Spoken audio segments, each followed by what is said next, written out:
ओशो रजनीश के अनुसार ध्यान क्या है, इसका एक महत्वपूर्ण स्थान है।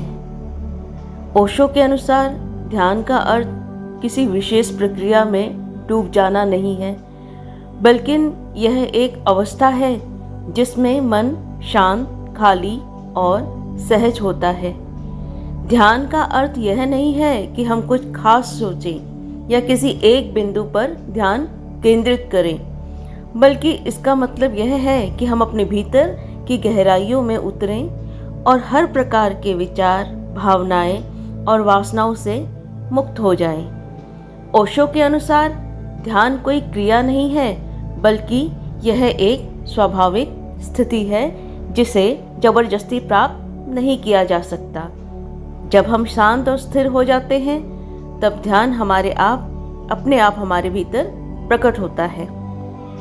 उनका मानना था कि ध्यान हमें हमारे असली स्वरूप से जोड़ता है और जीवन की वास्तविकता को जानने में सहायक होता है।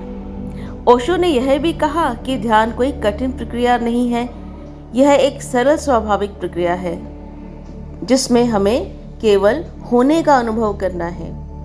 हमें वर्तमान क्षण में पूरी तरह जीना चाहिए और अपने भीतर की गहराइयों में झांकना चाहिए। ध्यान का लक्ष्य यह नहीं है कि हम कुछ हासिल करें, बल्कि यह है कि हम अपनी असलियत को पहचानें।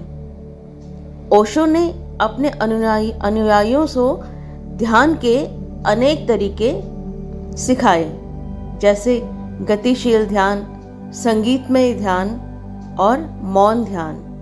उनके अनुसार हर व्यक्ति के लिए ध्यान का तरीका अलग हो सकता है। ध्यान का अर्थ है अपनी अंतः चेतना को जागृत करना और अपने मन की परतों से परे जाना।